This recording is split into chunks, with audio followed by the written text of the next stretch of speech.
Tim Cridlin is here. He's the Global Head of Innovation at Mindshare, a global media agency. This is all very technical stuff. But what I've often found with the Commission is that they are actually our watchdog and guardians. You know, they are the ones pointing out the problems where most of us don't even see them. Right, exactly. And I think one of the things the EU regulators have gotten angered at in the past has been that they've thought that people have said they've been too hard on many of the tech companies.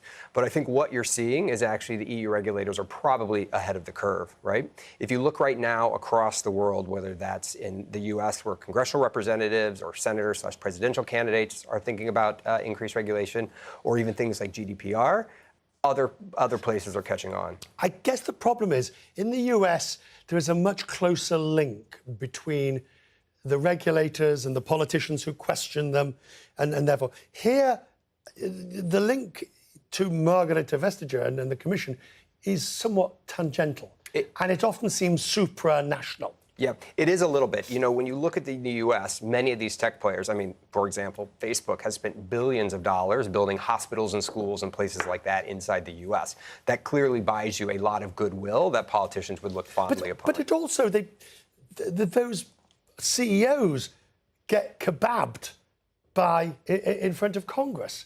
Now, I know that there are hearings in front of the Commission, but they all seem a bit remote and a bit irrelevant. Yeah, well, you know, I think when you look at this fine in particular from the EU, right, 1.5 billion euros is a big number.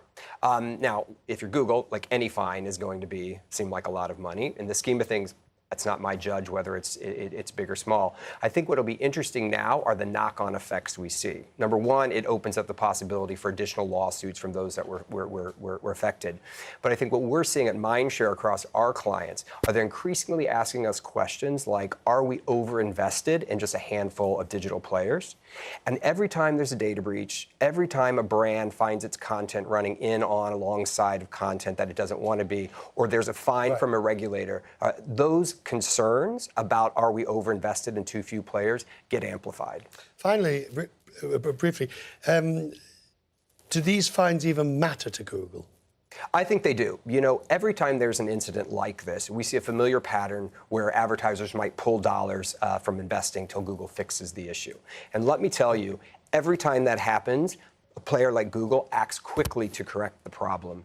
And this kind of thing adds on and on over time. Good to see you, sir. Thank Likewise. you. I much appreciate it. Thank you.